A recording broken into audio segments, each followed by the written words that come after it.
griffins don't exactly make for easy prey.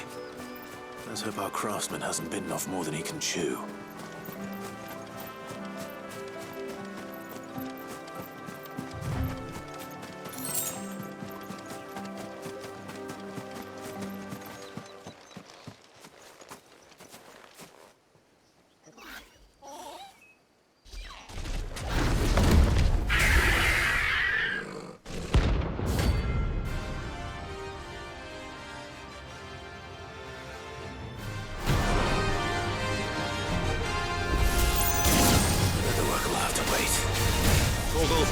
Look sharp.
Is something there, boy?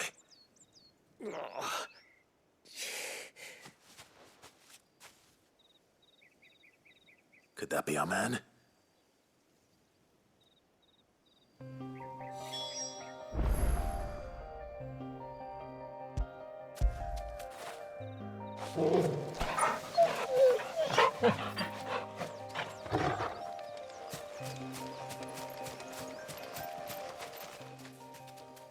Are you all right? Dare say I'll survive. That griffin caught me before I could get an arrow off. Must have lost sight of me in the grass, though. I'd be dead if it hadn't. More likely than not. The name's Camille. I'm a lowly leather worker, if you couldn't tell by the smell of me. Not so lowly from what I hear. Do you remember selling to a merchant by the name of Karen? She's not an easy woman to forget. Bought a cuirass from me after I lost my buyer. Quite taken with my work, as far as I recall. Didn't stop her bartering me down to a pittance, though. She send you for a refund? It's not her who sent me.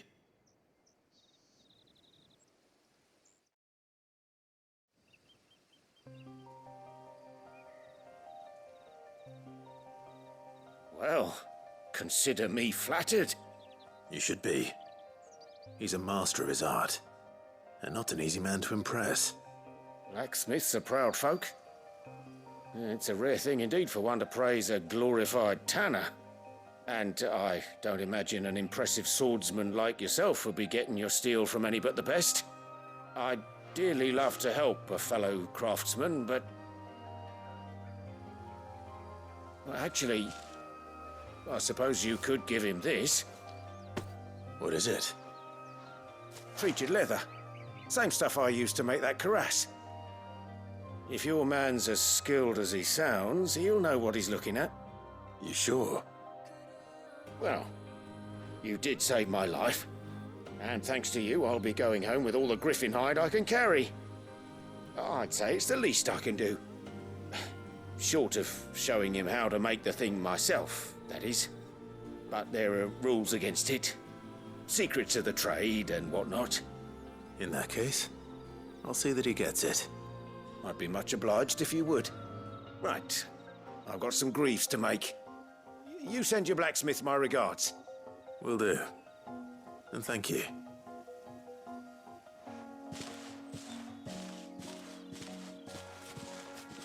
Hopefully this will sweeten Blackthorn's mood.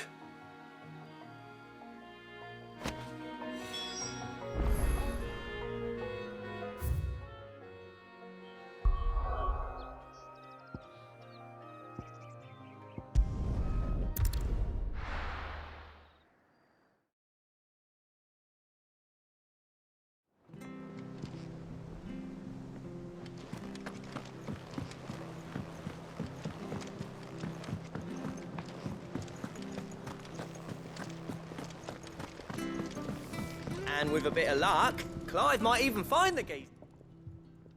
How'd it go, Clive? Did you find him, or does the hunt continue? I found him. And he asked me to give you this, along with his regards.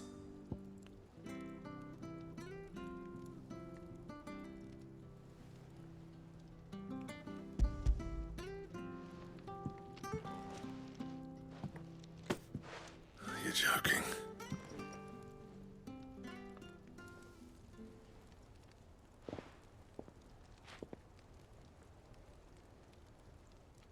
He said he wouldn't teach you how to work it, but that if you were as skilled as you sounded, you'd have no trouble understanding how it was done. So that's his secret. Crafty bastard. He's layered and cross-grained it. Good few times, too. No wonder it's tough. And that's no ordinary oil he's used to get that finish. Oh, this is fine work. Even finer than I thought. Yeah? I'll take your word for it. Just looks like leather to me. Still, I'm glad you're happy. Here, Clive, you didn't happen to catch the fella's name, did you? Camille, I believe. I thought as much. There ain't many leather workers in the realm daft enough to do their own hunting, see? And his name kept cropping up when I was asking around. Turns out he's from Tabor. And again, most leather workers are. But our friend Camille guards a long-held family secret, the details of which are the subject of some debate in the leather-working community. Then we better keep this close to our chests. Listen, sorry for putting the both of you to all that trouble. Should have kept my moaning to myself. Still, I'm glad you found him. This has cheered me right up. That was the idea. Clive's idea, anyway. He did most of the work. It's good to have you back, Blackthorn. Just don't expect me to go turning out work like this. There's a reason he does his own hunting. He knows exactly what hides to look for. And that's how he gets them to layer up so nicely. And don't get me started on how much oiling this leather would need. But I reckon I can make something about as good. Something a curse breaker will have no trouble caring for. Anyway, enough narrowing. I've got work to be getting on with.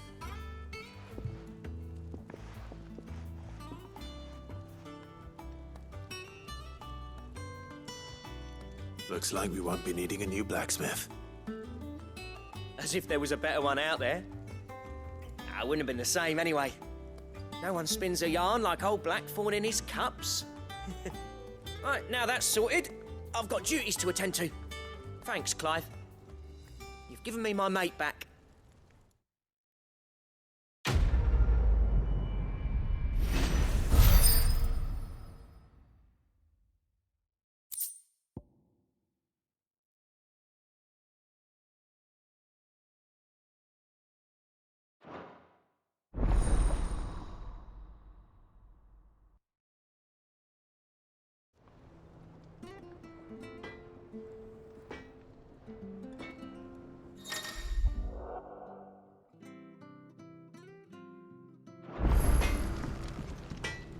What do you need?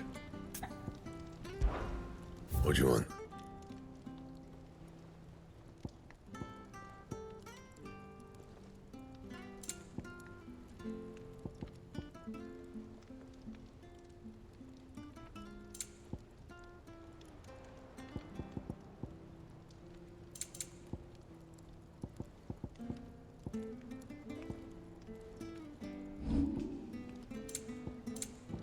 Anything else?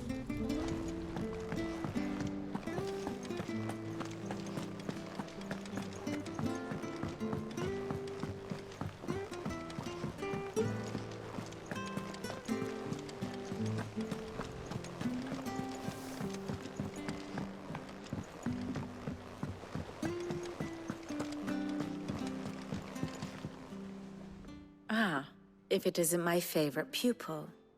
Let's see now, where did we leave? Well, this is a surprise. My lectures are rarely so well attended. You know what they say? A little knowledge, can't hurt? We're going to Rosalith to deal with Kupka. What's the situation there? Whoa there, Lord Rossfield. I'm sure you're champing at the bit to return to your roost. But to fully understand the present situation, one must first understand how it came to be.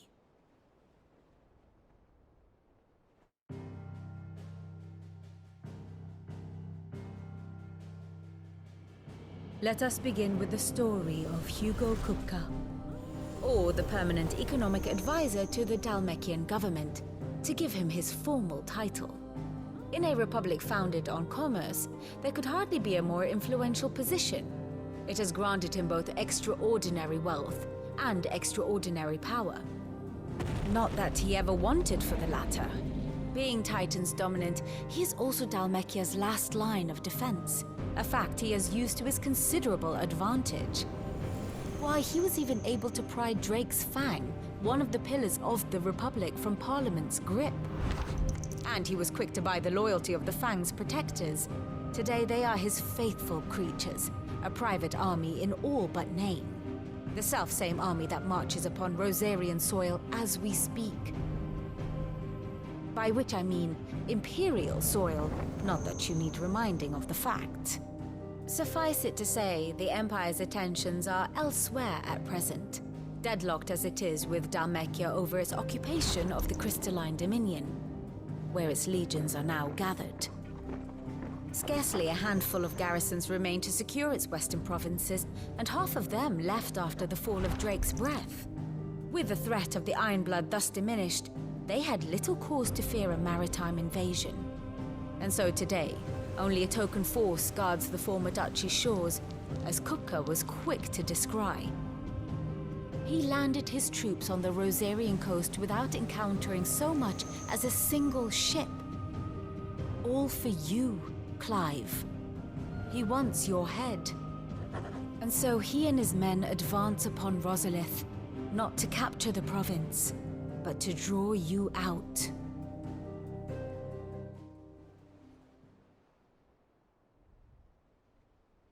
You said Kupka's forces sailed up the coast. What of Port Isolde, then? Is the city safe? Quite, according to the Guardians of the Flame. The Dalmekian fleet floated by without incident. But not without remark. When they learned Kupka's forces were making for Rosalith, our friends were quick to begin arranging the exodus of her citizens. And so the stage will soon be set for your heroic homecoming.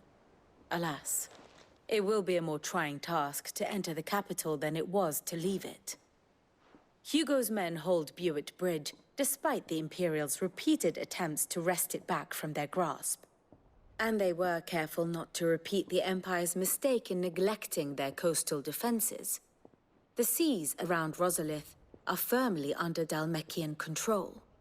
So tell me, pupil mine, what do you believe to be the best route to Rosalith? The north. We cross the northern border near Phoenix Gate.